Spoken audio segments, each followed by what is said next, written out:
can post it then on YouTube. Okay, we are ready to go. So thank you so much, Stewart, for taking the time to join us in this event. As mentioned, we have a few members here on Zoom joining us, and then the bulk of our followership is on Facebook. So Laura and I will coordinate to pick questions from that audience and report it to you. Sure. The topic of today is the threat that authoritarianism is posing to freedom of expression, both in the UK, Scotland, so it's established democracies, as well, obviously, on the international scene. Because to give a bit of background to those that are following, the start of the conversation with Stewart came in the context of the campaign that now as an organization is launching on Hong Kong and other countries and people that are currently oppressed by authoritarian regimes. I'm Andrea, I'm one of the co-founders of Now, and is joining me Laura. I don't know, Laura, if you want to say a few words about you. Of course, I'm super happy to be here. Hi everyone, I'm Laura, I'm Now's campaign manager. I work with Andrea and Colomba, our two co-founders, on our campaigns going on at the moment. So I've been working a lot with volunteers all over the world on our protests that are happening every Friday. And I am super happy to participate in this event. Wonderful. And obviously our main guest is Mr. Stewart McDonal, an MP from Glasgow South, if I remember correctly. A very prominent MP that from the Scottish National Party, chair of the Foreign Affairs Defence Committee, if I'm correct, and especially one of those very rare, sometimes member of parliament that are really concerned about also what's going on outside their country and how that has an impact on the life of their constituency. And obviously, as I mentioned before, the topic at hand in particular is the Hong Kong and the suppression that is going on in Hong Kong and how this is reverberating in, obviously, sadly also in the UK among Hong Kong communities and elsewhere. So Stewart, I think that to give you also the chance to introduce yourself and tell us a bit more about you, my first question would be if you could tell us a bit more about your work on the topic, why you're concerned about Hong Kong, and just elaborate on your position on this topic.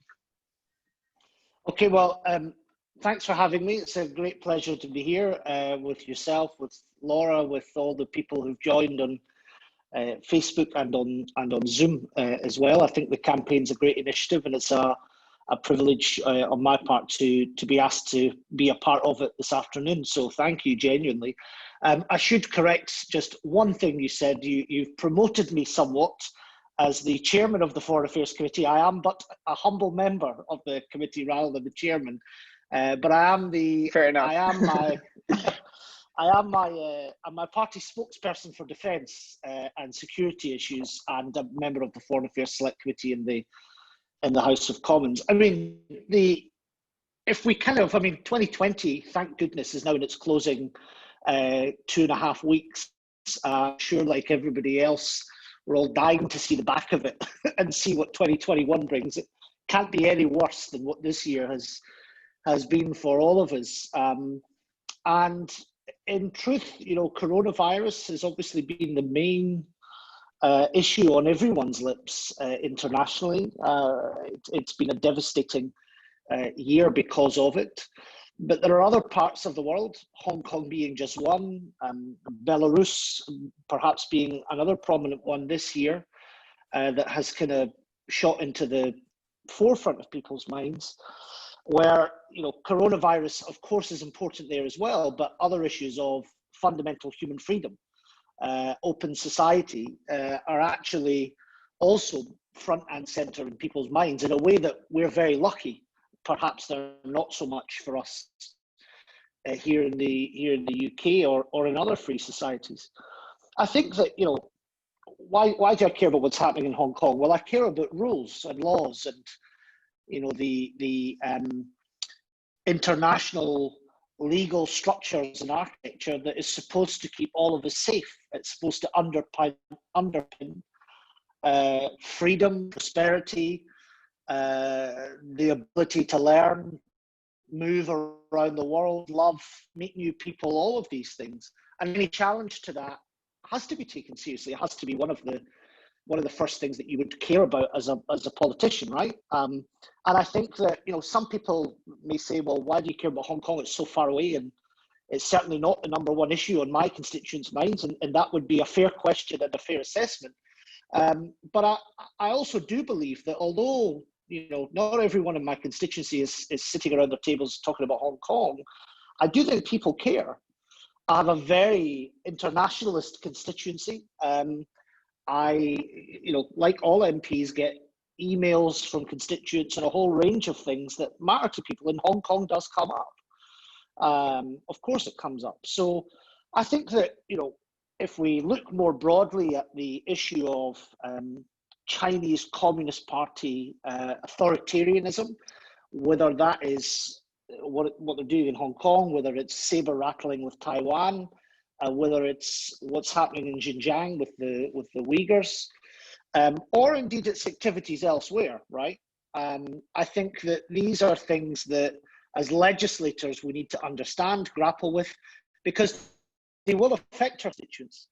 And I think that if you want an example of why we should be concerned, look to Australia and look at what's happening in Australia and their relationship with China. That is a scenario that we want to avoid.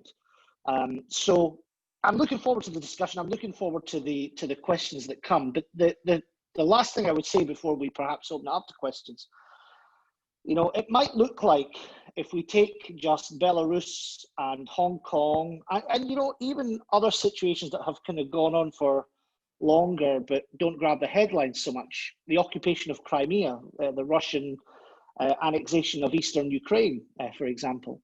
It might feel like this has been a good year for tyrants and authoritarianism. And I can understand why people think it would come to that conclusion. But what we've seen in all of these places, especially in Hong Kong, is that people will fight back. You know, I look at the protests that went on. I look at people like Joshua Wong. I look at people like Nathan Law and others who just refused to accept what was being done to them. And all of those people who, in the face of the most brutal tyranny, knowing what the consequences would be, still got up every morning and went out onto the streets to demand the basic freedoms they'll enjoy and that they have enjoyed. And I think that that is what gives me heart. So tyrants, they might have had a good year, but it doesn't last.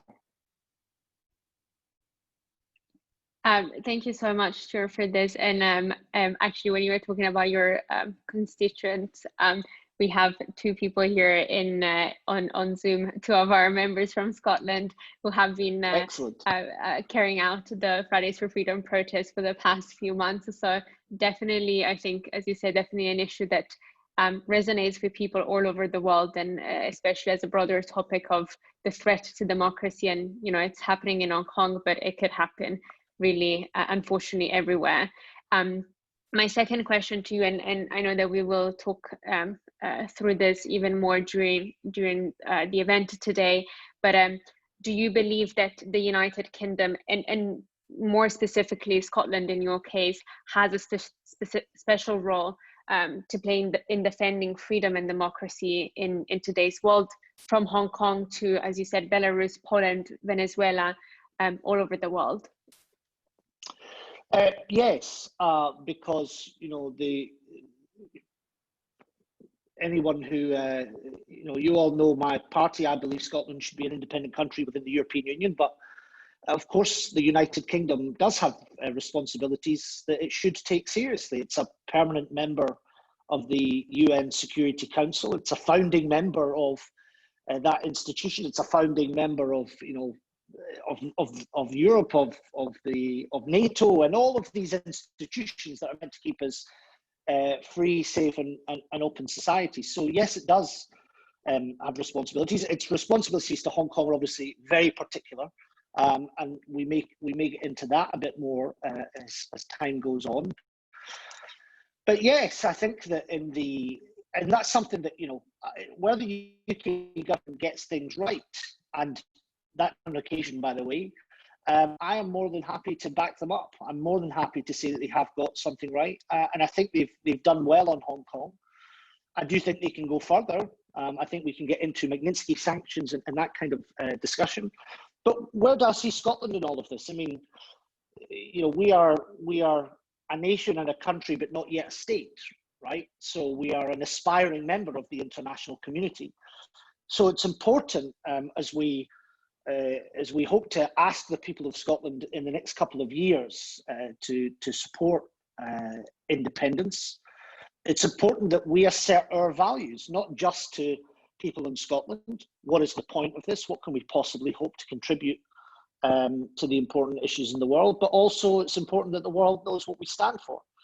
It's important that our near neighbours in Europe know what we stand for. And of course, you know, if you take a place like Hong Kong, I go back to when, you know, yes, people do care about it. Scotland and Hong Kong have got long and historic links as well. In fact, I have one very active constituent who used to live in Hong Kong who writes to me about Hong Kong sometimes twice a week. So we certainly do have responsibilities. What I think the UK can sometimes get wrong is to assume a leading role. You know, it's not always the case that we are best placed perhaps to resolve an issue. That can sometimes be done better by other regional actors or whatever. I should say I'm not thinking of Hong Kong in that sense. But again, if you take Ukraine, which is you know, a country I feel strongly about, we have obligations to Ukraine as signatories to the Budapest Memorandum, for example. So where there are very obvious legal responsibilities, we have to take them seriously. But in the broader pushback that you guys represent, the pushback against authoritarianism, who the hell wouldn't want to be a part of that? If you live in and value and cherish a free and open society. I'm very lucky that I can stand for election on a policy of Scottish independence, and that will be respected. And we have a domestic discussion and an argument about the merits of an issue, and then the people vote on it. I'm very, very conscious that not everyone in the world gets to do it. So I would have no business in pretend to be an advocate of human rights expression if I stopped being concerned about it at the borders of my own country. It makes a lot of sense, Stewart. And I think that I want to ask a question, but then continue what you are saying about the ability to advocate for independence, because and let's say be free of expressing what you want, because I think we have a very good question regarding France in the chat. Sure. And obviously we could also link it to Catalonia and Spain, but then we would go on another on another thread. Sure. But I have a question more linked to, you know, our first discussion we had a few weeks back about freedom of expression, particularly in higher education in Scotland and throughout the United Kingdom. I remember, for those that are following, there have been some scandals, some accusation that the Confucius Institute, apologies if I don't pronounce it properly, a state-sponsored Chinese academic institution present in many UK and British, Scottish and elsewhere universities, is somehow trying to infringe on the right of Hong Kongers or even Chinese students to express their political views in a free society like the one we live into. And I remember you feeling quite strongly about it. So I would like to know if you can share your point of view and if you have any update on this situation. So yes, Confucius Institutes do concern me. We have been odd in Scotland in that we're one of the few European countries who haven't really had a public debate about Confucius Institutes, no matter how much I've tried to force the issue. We've had a very, I think I can name one journalist in Scotland who's written about them and been interested in them actively. We are starting to get to a better place, and I quite literally mean as of today. We had our foreign affairs spokesperson, who I think might be known to you, Alan Smith MP, my colleague, former member of the European Parliament. has written an article today in one of our national newspapers about Confucius Institutes. And I sign up to the same assessment as Human Rights Watch. You know, these are, they are obstructive to free inquiry and free expression.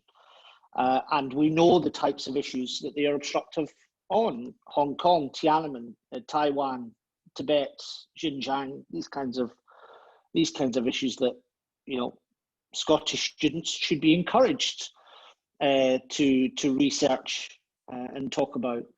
So the question then becomes, you know, why are we accepting them if we know what they are? If we know that they are, you know, they are not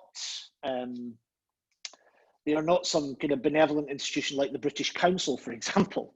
I think there is value in some of the stuff that a Confucius Institute would do. You know, who doesn't want to promote the learning of languages, the history of China as one of the great civilizations, and the cultural exchange? Who doesn't want to do that kind of thing?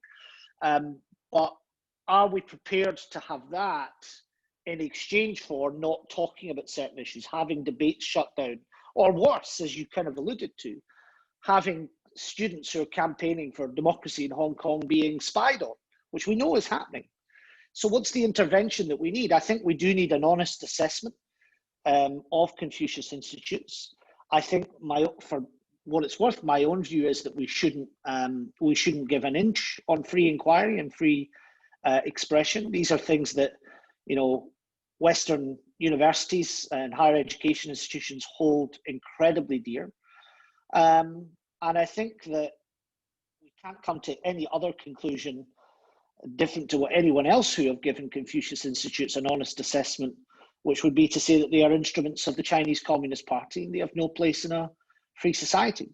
I think that we should, as I say, absolutely have the learning of Chinese languages, the exchange of people and ideas with China, but not as proxies for the Chinese Communist Party. And I don't want to make it sound as though I think every Chinese student is a member of the CCP. That's not what I'm saying. But it is the case that these institutes are a threat to freedom of expression and free inquiry, and that's something that we should be concerned about. So I think what we need, which is to go beyond just Confucius, is a proper audit across the United Kingdom of our higher education institutes and their relationship with the Chinese state bodies. You know, the LSE and the cash it takes from Huawei, for example, needs to be looked at. There doubtless will be similar cases with other institutions. But if the consequence of doing all of that is that your institutions then have less cash, we have to be willing to stump that cash up, right? We have to be willing to say that we believe in these things as a society and we're going to fund them and fund them properly. So there's absolutely an honest debate to be had there. And I think there has to be an acceptance on the part of those in government and other legislators that, yes, this might well cost us money, but it's worth it because you know these things are worth protecting. Please interrupt me if I'm waffling on too long, by the way. No. This is it was really interesting, and I think the article that you mentioned at some point in the article, your colleague mentioned the fact that it is important to remember that actions at home have an impact on how countries see, you know, Scotland and the UK in general from a global perspective. So I think that a very interesting point. Linking it to the comment here that Colom just shared from Instagram that we've received. We talk a lot about you know, the threats of to freedom of expression caused by China and other authoritarian regimes, but what about the threat by European countries in their own countries? So an example that this person shared on Instagram was France is cracking down on freedom of expression and assembly by trying to make it a crime to film the police at the protest. What should other country do? What should other country do on this? And you know, Scotland, the UK What's your take on this? Well, there's a really good article. I don't know how many of the people watching subscribe to the Atlantic magazine, but there was a really excellent online article, I think it was last week or the week before, on the situation in France and the laws that Macron is, in fact, I think he was seeking cabinet approval for one law just today, if I'm not mistaken. I mean, look, it worries me. France is, quite correctly sees itself as the jewel in the crown of free and expressive societies. And it breaks my heart to see what they've had to contend with in terms of, and of course, according to the threats that France faces, they have to find a balance, but I don't think they've got the balance. I think they've got the balance quite wrong, actually. The whole thing about not being able to film police officers, well, what does that mean? Does that mean that if I'm just filming for an Instagram video and a police officer walks in the shot, that, it's a dangerous road to go down, but also, the whole idea, the whole reason why you're allowed to film officers of the state is because it provides a degree of accountability. The state must always be accountable to its citizens, and any curbing of that can't be done lightly or quickly or rushed. So what do? I mean, I have discussions with ambassadors and officials from different countries all the time, and I can tell you that they are, we never shy away from and sometimes ambassadors don't like what we have said. I once had a very public spat with the Polish ambassador, for example, over the arrest of an LGBT activist. Needless to say, he hasn't invited me for tea to talk it over. So, but you have to do these things. And I think similarly, if you are, I don't put France in the same bracket as, where Hungary is going, for example. But I think that the basis of our talks always have to be honesty and respect for the rule of law. And the big job of anyone who is either a diplomat or a politician who's engaged in discussion on foreign affairs is you always have to, as it's the old Rabbi Burns saying, you have to try and see yourself as others see you. And I think that where you have a country like France, which, well, the original alliance was between Scotland and France when we were both allied against England many hundreds of years ago, where you have those old alliances, that's where you get to have those discussions quite honestly. And that's what good friends do. Good friends stage interventions when they think you're doing something wrong or stupid or dangerous. But of course, this is an internal matter for the people of France to decide, and the politicians in France to decide. I just get to say what I think from the sidelines. What I think you can end up with is where, let's say, for example, Hungary, what's going on in Hungary with the rule of law, with public service broadcasting, with rolling back on human rights. That's where you need countries and institutions like the European Union to kick it and say, actually, no, a line has been drawn here, and there have to be consequences for when lines are crossed. We can have a debate, I suspect it will be a whole new event on whether the EU is getting that right at the minute. I'm not convinced, but yes. No, I understand your point. I think that it would be indeed a different event. So to bring 1 second back the focus on Hong Kong and the situation there, I think that before you mentioned that the UK, and I agree with that, has done a lot more than other countries, especially I think because of the history and the special relationship between Hong Kong and the United Kingdom. But as you say, it cannot really take always a leadership position. Like it can lead certain initiative, but it cannot be the only country speaking up. And that's why, for example, my organization is advocating a lot for a coalition of democracies working together to try to sanction China if needed or impose diplomatic measures and ensure that the freedoms of Hong Kongers are protected to the farthest extent possible. From your perspective, what could the United Kingdom do, and obviously Scotland, if you want to deep dive in the nation in particular, but what are the next steps for your country to take, given the fact that, as sadly as it is, the Hong Kong situation is worsening by the minute, and Joshua Wong and these activists that have collaborated with us 6 months ago are now jailed and do not even have a voice anymore. So your signal kind of went a bit there, but I think I understand the crux of your question, kind of what they can be doing more specifically in Hong Kong. So in terms of what you're talking about, democracies allying on this and working together, we've actually seen one of the fascinating things that hasn't been commented on much, and maybe we need a bit more time, is how institutions have changed to respond to this. Five Eyes, for example, were coordinating sanctions. Now, Five Eyes has never done that kind of thing before. That's not what Five Eyes was set up for. Five Eyes is an intelligence sharing multilateral organization of like-minded countries, but they've never done sanctions together before. So I think there's an interesting thing to look at there, how you're seeing an institution like that most people don't even know exists, has changed and responded to not just what China's doing in Hong Kong, but the broader threat that authoritarianism from the Chinese Communist Party has presented. In terms of the UK in particular, I think it can take a leadership role. I think it has.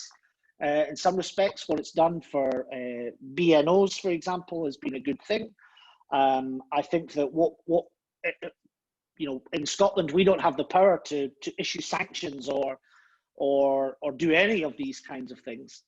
But I think what we could do from a Scottish perspective is, if we know there are going to be thousands and thousands of Hong Kong citizens looking at coming to the UK, we should be trying to get them to come to Scotland, because these are people who are enterprising, highly skilled, highly educated, and of course, we would want them to be among us.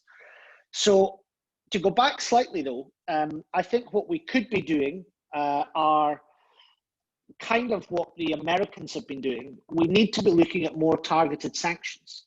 We need to be looking at the Magnitsky Act and seeing how we can apply that to what's happening in Hong Kong. Sanctions talk. Carrie Lam was quite recently doing her whole woe is me at one of her public press conferences, saying that she now she no longer has a bank account because of US sanctions, and that poor her, all this money has to get delivered to her home, which I thought was a stupid thing to do, because now every burglar in Hong Kong knows that she's got tons of cash stashed in her house. But the point I'm making there is sanctions work. Now, you could argue that there's probably another bank that's actually dealing with her, but the fact that she even said that publicly shows that sanctions do indeed work. And to take it away from Hong Kong for a second, one of the things I was calling for in response to Russia's aggression in Ukraine, its aggression in Georgia, was for the UK to seek to lead an international coalition against the Nord Stream 2 pipeline, which is going to have billions of pounds flowing into the Kremlin's coffers. But the UK government took a decision that, whilst it was against Nord Stream 2, it really didn't do very much about it. In that case, the US was again way more active in seeking to use its levers to try and influence that project. I think it was a great shame that the UK decided to not even take a back seat, but not really get on board at all with that one. But I've kind of strayed from your question. No, I understand. I mean, there are many different topics, and obviously what we all wish is for the UK, because we are talking about this country in particular, to take a more active role. And obviously in Hong Kong, this has happened with some flaws. In other topics, not at all. But I think this is a very good hook to one of the questions we received on Zoom from John, because basically what we are saying is, we would like democracies to work together as the Five Eyes have done, even in a broader sense, to counter authoritarianism, or at least, safeguard the rights of those that are suffering under authoritarian regimes. But his point is actually quite valid. Isn't there a risk there to create kind of a Cold War, to creating two blocks, to creating part of the world that like abide by certain values, and some would call liberal Western values, or in general democratic values, and then the rest of the other of the world may be falling under the influence of countries like Russia, China, and so on, and having to follow that train. And obviously we have seen this happening before. 30 years ago, the world was kind of split this way. So do you think that is something we should fear? Do you think it's something that could happen? Maybe it's beneficial, at a certain point when agreements are not possible, it's better to stand your ground instead of continuing like a watered down international cooperation. What's your take on this one, Stewart? So look, I understand why people always make this Cold War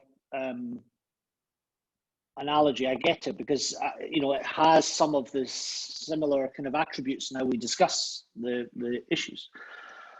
But we now have more diplomacy than we've ever had before, certainly more than we had back during the Cold War, more active diplomacy, not just from state to state, but even at sub-state levels. I'm a great believer in conversation. You should always keep channels of conversation open. You only close them down in the most extreme situations. And I think we absolutely want to avoid, when I hear this Cold War thing, again, I get why people do it. And, people accuse me of perpetuating it even. I do kind of wince a bit at it. But look, someone said to me, a friend of a friend said to me quite recently when we were discussing Belarus, Hong Kong, all the issues we're discussing right now, and kind of what's happening in the European Union. And he said, but Stuart, you keep talking as though what we have is better. I said, well, it is better. And there's nothing wrong with saying that. It's not, I'm a Scottish nationalist. I'm not going to defend imperial language, but I don't think it's imperial to say that a free society, imperfect though it is, that we have, is better than what they have in Hong Kong right now, or what they have in Belarus. That's just a fact. The point of that is, what do you then do? How do you then put your values into action? So you've got to work with where you can't work with the at the state level, the governing parties or whoever it might be. You've got to look at how do you support civil society organizations. That's one of the things I do on LGBT rights in particular in countries like Armenia. Talk to the civil society groups. They're often groups like yours, for example. They're often way more powerful than people think. So I think that, again, I get the whole Cold War thing, but the important thing is to keep channels of communication open. Speak to citizens themselves in the countries that you're concerned about, or speak to diasporas. We have a very active Hong Kong diaspora in the UK, a very active Belarusian diaspora in the UK. Talk to them, because they're talking to their families and friends back home as well, and always be willing to be led by these people, diasporas, civil society groups, opposition politicians, and all the rest of it. Although I might think, my society is great, I always have to be willing to be led by, those campaigning for democracy in Hong Kong. It's for them to tell me how I can be useful, not me to tell them what I think they should do, if that makes sense. No, yeah, and I also wanted to point out that we actually agree with you. Like, we don't think that, sometimes you need to stand your ground, and this is linked also to Claudio's point in the chat. Like, limited sanctions, some diplomatic work, it does not work. Like, we've seen now in Hong Kong in the last 10 years, the situation crumbled completely. And now even the most famous activists, the one that were supposed to be protected by the, international recognition, they are jailed. And it's very similar to what happened, for example, in South Africa 50 years ago. And clearly is not working. So I asked this question to hear obviously your take, but like as an organization and as now we completely agree. We don't feel at a certain point when a certain line is crossed, we can't just continue with business as usual. And yes, if cooperation reach a level, and then if you cannot go farther, it's time to actually stand your ground and put values over trade, put human rights over prosperity if needed, but really ensure that what's going on right now doesn't happen again and again and again, because I think it's a shame for all of us that are witnessing. And I'm sure the history will also judge us. So the thing I would say is, look, I mean, I can see Claudia said that on the limited sanctions, right? And yes, in and of itself, that is correct. And I take entirely the point he makes. We have Joshua Wong in prison, 12 Hong Kong youths free, and I understand entirely, obviously, limited sanctions don't work. I don't disagree, incidentally. This is what I'm saying. You need to have not just a package of diplomatic efforts, sanctions included, but that has to include allies. And that's why the Five Eyes relationship is interesting and how they have responded. But sanctions done properly in tandem with others, and again, as I say, making sure you're always talking to opposition figures, always talking to civil society organizations, diasporas, and what have you. If you get all of that right, sanctions will work. I mean, look, what's one of the big things that wealthy Chinese businessmen and women really, really want? American passports. That's what that's one of the big things in all the conversations I've had with Chinese business people and people who deal with Chinese companies and boards of directors. The big thing that they all want are American passports, access to British universities for their kids, all these things. So if you can target your sanctions beyond just the figures who are responsible, people like Carrie Lam, for what we're seeing, and that does start to create pressure within. If you're doing that in Russia, if you're doing that in China, it's never ever quick. By the way, it's never ever quick. It doesn't mean it's not the right thing to do. But I do. To go back to how we opened this, I think the UK government has done some good things. This is where I think my criticism would be in line with what Claudia was saying in the chat. I want the UK to go further and with others. The problem the UK has at the minute, and we couldn't possibly get through an hour without mentioning the B word, is the UK has, up to a degree, isolated itself on the international stage whilst it has this fight with itself over Brexit. And at the same time trying to strike trade deals all over the place to make up for the fact we're leaving the European Union. But that's probably, again, a separate Zoom call that we'd have to come back to. No, I think I agree. I think definitely the Brexit conversation is one for another Zoom call. It's been a long It's been a long process so far. But I think I just wanted to add a point on what Andrea and you, Stewart, have said so far about standing the ground, which I think it's something really important. And unfortunately, I know that we're talking here about the UK, but at the same time, even at the European level, we have seen very weak statements that unfortunately most of the time don't lead to absolutely anything. And I think that here is where the idea of a league of democracy, of democratic countries coming together to impose stronger sanctions or stronger measures is something that we've really seen a need compared to a lot of weak statements that have come from too many countries, to be honest. I wanted to jump on an interesting question that Trevor asked in the chat here, which is it is a common narrative for countries that are suppressing freedoms and violating human rights to quickly accuse other countries of interfering with international affairs. But at what point are these actions proven to violate international law, and that the rest of the world has the right to interfere and take actions to stop this human rights violation? So if you, in the most serious of cases, cases of genocide, for example, are very clear laws and rules by which we are expected to intervene. right? That's the more extreme end. I mean, look, the other, go back to what I said earlier on conversation. Conversations are always important, and where, you know, I would agree with you that too often we see weak statements and not a lot going on behind the back in the background, and that has to change. And it all depends on what you're putting first. So countries are, you know, what's the Palmerston phrase? No country has permanent friends; it only has permanent interests. And countries have to be able to juggle their interests in how they respond to things.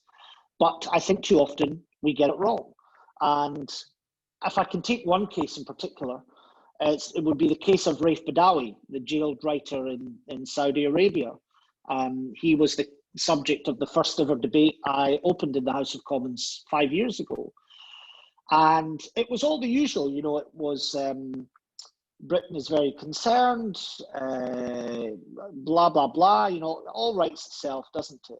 And I got a very angry letter from the Saudi embassy telling me I was interfering in the internal affairs of Saudi Arabia.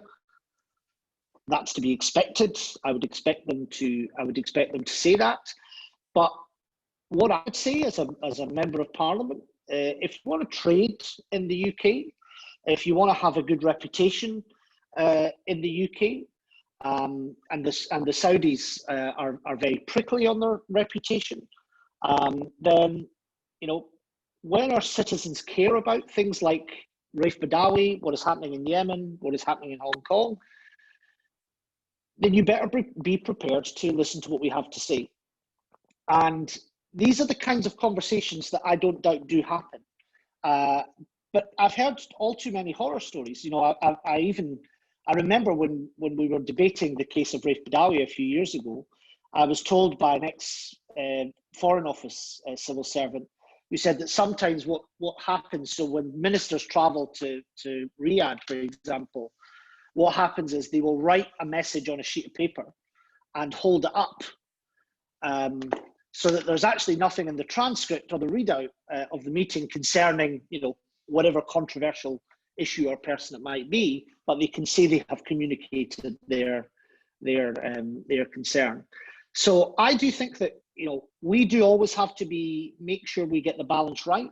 There are issues where it's entirely legitimate for governments to say this is an internal matter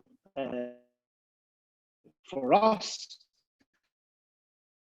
but we're all internationalists at the end of the day.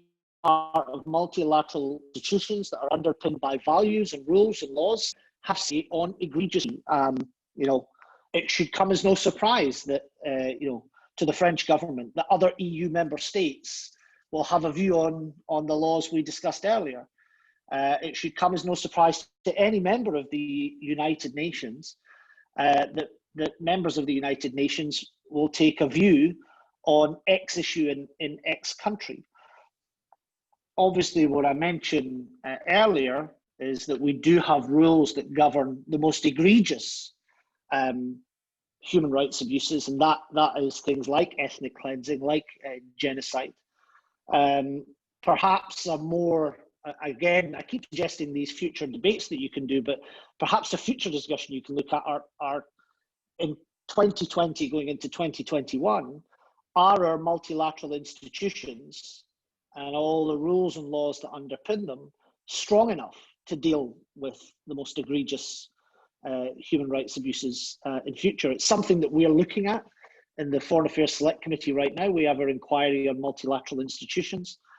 We had some witnesses yesterday, for example, from the International Court. We're looking at things like the SEC, we're looking at things like Interpol, for example, and there are many cases of where Interpol has been good, but many cases where it has been utterly abused by member states, not least Russia. But as I say, that's perhaps an interesting discussion for another time. So there is always a balance in ensuring you're not seeking to interfere, but at the same time, we have a duty to speak up for what's right. And I think I have two very related question to what you are saying. I mean, as I said before, we stand very strongly on the idea that democracy should support democracies.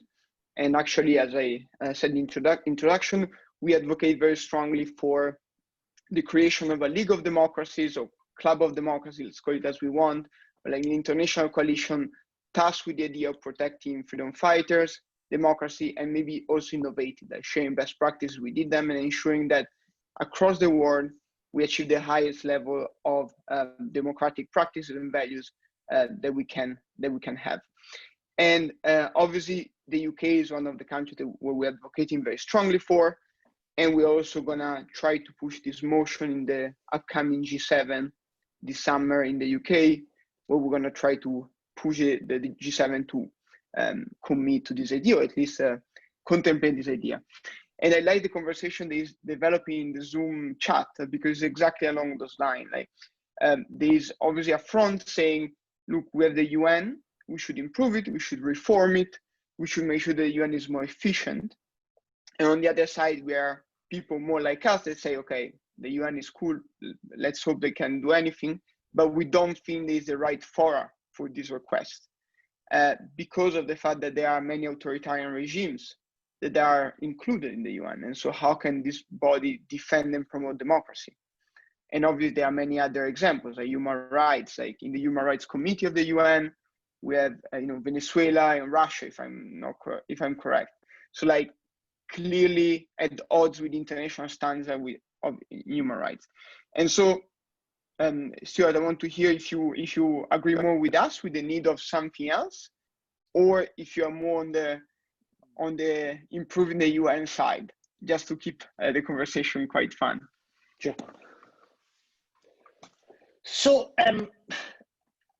it's funny we should have this chat now, because this is literally, in essence, what our Foreign Affairs Committee inquiry is in the middle of looking at right now. You know, do we need a new Interpol? Do we need a new United Nations? Do we need a new International Criminal Court? So I'm probably going to have to get back to you on where I sit, because what I would encourage you to do though is, and you know, I would generally never suggest people do this, but go back and look at the transcripts of the sessions we've had. I mean, we've had some excellent witnesses from different multilateral institutions. We all the members of Parliament on the committee, all parties come at this from, I think, the same viewpoint that you guys are coming at it from, which is, you know, we want democracies to work together and work well together, and, you know, evangelize for the cause of open and free societies. I suppose if you get into the question of do you need a new international multilateral body, or do you just need to strengthen the ones that exist? It's not an easy one to answer, and it would be very difficult to create something new in its entirety. And there's an excellent book I would recommend, and I'm sure given you've all logged on to this on a Wednesday afternoon, you may have read it. It's the Margaret Macmillan book, 1919, and it's all about the Treaty of Versailles and all the painful negotiations that went on then, coming out of the First World War. It's an excellent, not just an excellent history book, but it's one of those books that really gets you thinking about the kinds of issues you're now grappling with. So I think there are probably some institutions that currently don't act fit for purpose. I would take Interpol as one of them. I know I keep picking on it.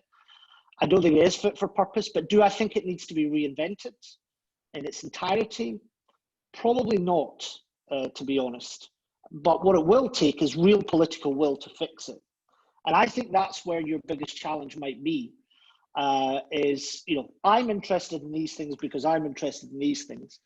But in trying to get the broad political appeal that you would need in order to get to where you want to get to, that's a big, big job. I wish you luck with it, by the way. I'll be with you entirely, because I think we do agree that currently we are it certainly feels like we're failing. And I think also, as I mentioned at the start of the call, there is huge human interest in getting this right, not least in the countries where authoritarianism has the strongest fist, like Hong Kong, like Belarus. So I'm probably going to have to check out on giving you an answer, a clear answer on that. Typical politician, I guess, right now. But it's you certainly. I think you're hitting on the right issues for sure. Yeah, I mean, I simply and I think this links to some stuff that you said, but I simply do not see how an international institution like the UN, where China is, for example, even a very powerful actor like a veto power, could actually do anything on Hong Kong. Or so if we take the Security Council, I mean, I remember when the UK was when Theresa May was Prime Minister, and the UK, France, and the US agreed to airstrikes in Syria following a chemical weapons attack. And they didn't go to the UN Security Council because they knew that it would face the Russian veto or the Chinese veto. And I made the point to Theresa May then, you know, if the veto is broken for Russia and China, it's broken for the United Kingdom as well. It's broken for the United States. It's broken for France. So how do we fix it? And this is a challenge I laid to ministers in the UK government coming up for 3 years ago now. What is the plan to fix the UN Security Council, which is now a broken instrument entirely? I don't pretend to have the answer on that. It's not an easy one. I think that I can see some suggestions on the chat here. I can see one: strengthening the UN by creating a UN Parliamentary Assembly. Yes, good idea, but let's look at the Parliamentary Assembly of the Council of Europe, which readmitted Russia, having expelled Russia for annexing Crimea. Crimea is still annexed, and they let it back in, largely because they need the Russian financial contributions, let's be honest. So I think that there's some merit in the idea of a UN PA. There are already a number of things that exist at parliamentary level to do with the UN, to do with the Commonwealth, to do with a whole range of, you know, interparliamentary union and all the rest of it. I do worry that a lot of these things are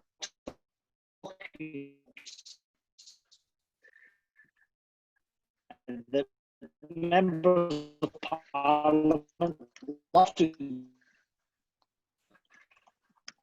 because they quite like foreign trips, and I hate those terms, but I do think that for desire to get underneath these issues, as you guys clearly want to do, and I commend you for it, we need it to have. If I can jump on this, and then I know that we have to close, but unfortunately on this topic, on the UN, I have to disagree, because I think that it is it was built in an undemocratic way. There are a lot of countries who are completely on a side. They have no decision. They have no democratic decision process. I think that reforming completely the UN, it will be a long and almost impossible process, to be honest. And I think that the point of having a League of Democracies, where it's actually it is a democratic process to get countries to be a part of it, that is where, you know, it will be a fairer decision process. Because unfortunately, exactly, you brought in the Syria airstrike and you know, the situation in Yemen. Unfortunately, I strongly believe that the UN is so unfit for purpose, and especially in taking any decision on anything. And again, I know that Andrea has already touched upon this, but having Russia and China as part of the UN Security Council, already that makes me think that, you know, we will not come to any change in the process that the UN acts and that decisions are made there. And I think that this is where having a new forum where countries that are actually democratic can come and be a part of it, that makes it, you know, not just the League of 5 big countries, but involving smaller ones that have proven that democracy is actually an important thing for them, like Taiwan. I think that that's where the future is. And I just wanted to say this because I know that there's been a lot of chat on between the UN. I mean,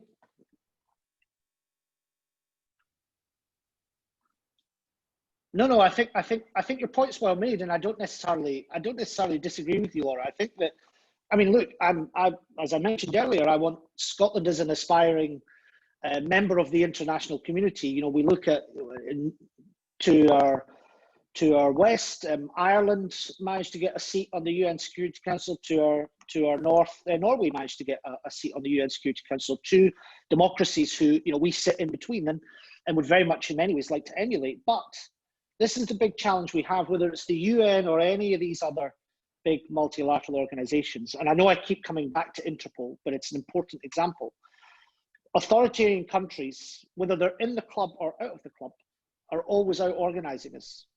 They're always out organizing us because they use our openness and our commitment to democratic values against us. So if it's the case that we are to create a new institution, more democratically formed, as you suggest, Laura, I'm all for that. But these authoritarian countries are still going to be there. We're still going to have to deal with them. And I see someone has met up in the chat. COP is coming to my home city in Glasgow later this year. And if anyone is coming up to it for any reason, please do get in touch with me. You know, climate change is the big thing that could be the catalyst for reform. It's certainly the biggest, if we put COVID to one side for now, it's certainly the biggest crisis that we face. I don't have the answers on this, right? I mean, and I'm always nervous of people who proclaim that they definitely do have the answer. I should say I don't include you guys in that. I think these are challenging, complex issues, and I think it's great that you're doing the organising that you're doing. But I just worry that, you know, how then do we involve, if we're not going to have the governments of these countries in the room, how are we involving the civil society groups in these countries who are like-minded with you and I? How are we involving opposition organisers and these kinds of things? That would be the challenge. Perhaps I can ask you guys how you would envisage that working. On the involving of civil society, we are quite there. Obviously, we need to do more, but we have a lot of members all over the world. So, like, the lucky side that we present as an organization, that as a global movement, we have thousands of members in other countries. So, like, it's not, this solution that we are proposing is not coming like Andrea, Laura, and a few friends thinking about it, but actually a conversation we're having with you, we're also having it in the Italian parliament, in the French parliament, in the US, in Tokyo. So there are a few international civil organizations helping us, but more than anything, a lot of members that we have in those countries advancing this thinking with us. Obviously, yeah, the way is long ahead, but we believe this could be a solution. And then obviously, as I think we all agree, it might be slightly different, it might be slightly improved with time, it might take different shapes and forms, but I think that we can't shy away too much from the idea that democracies have to back democracy at a certain point. And it wasn't a topic 20 years ago, but now it's becoming a big one. And on this note, I would like to close with a final question for you, Stewart. Sure. As a, let's take an hypothetical scenario. Scotland break away from the UK. So your main policy is achieved and you become the Prime Minister. So you actually have to position Scotland on some fundamental issues for its people. What would be your first step on the international scene to actually stand, for example, for Hong Kong or for democracy? And I'm not saying a fully thought plan. Of course, you could not answer to that one. But what would be some steps that you would take to try to support, for example, the people from Hong Kong, from Scotland? So this, you've given me two promotions in the space of 1 hour. You've made me the chairman of the Foreign Affairs Committee, and now I'm the Prime Minister of an independent Scotland.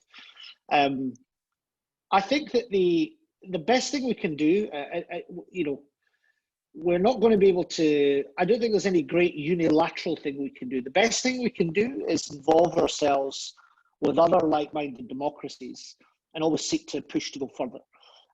The best position we could be in to help people in Hong Kong if Scotland was independent would be to acting with the European Union and as a member and in concert with the European Union. Admittedly, it would have to go further than it is going now. But I think the best thing that we can do, and this isn't even a Hong Kong thing, is show that we are signed up to the values of, you know, the post-war consensus that have been freeing, right? Have been freeing. That's why we're having this conversation today, and that we want to be a meaningful part of the solution going forward. You know, some people say to me, "Oh, Stuart, you know, President Putin would love Scottish independence. He must be cheering you on. You know, the breakup of a P5 member, a nuclear state, and all the rest of it." And my answer to that is always simple. Look, Mr. Putin can have his own views, but we will be exactly the kind of thing that he hates. A small independent country in the European Union, in NATO, in the United Nations, in PESCO, always wanting to do more to advance democracy, contribute to peacekeeping, contribute to security, in particular regional security in Northern Europe. All the things that he hates are the very things an independent Scotland would want to do. So I think that who knows who will get there first, if the League of Democracies will exist before Scotland is independent, or maybe we will be a founding member of it, right? But I think the best thing we can do is really just to ensure that we are jigsawed into the alliance of problem solvers that exists in the world, and they exist across many different institutions, and they exist in all four corners of the world as well. That's what I want Scotland to be, a problem solver. And our biggest alliance, and it might surprise some people to hear me say this, and I speak in particular on issues like security and defence, our biggest alliance will be with the rest of the United Kingdom. But it will be based on a relationship of equals between Edinburgh and London, which is not now. But perhaps we can come back and do another event on Scottish independence sometime in the future. Yes, we have opened so many topics, but thank you for this answer. When in 10 years you're going to be PM and we're going to be in Edinburgh signing the League of Democracies, it's going to be amazing. Now, thank you so much, Stewart. It's been an amazing talk. Sorry if we bombed you with questions, but obviously you have a real expertise and it's very interesting and challenging to engage with you. We got a wonderful participation on Zoom and on Facebook. Not all questions are answered, but we did our best. And we'll definitely follow up with you on our advocacy if you're interested. And on behalf of Now, I think it has been a very, very interesting event. And thank you so much for taking the time. Thank you for having me. It was a great pleasure, a great discussion. And yes, I hope you all come to Glasgow when you're fully vaccinated. Exactly. Thank you, Stewart. Have a wonderful day. Thank you so much.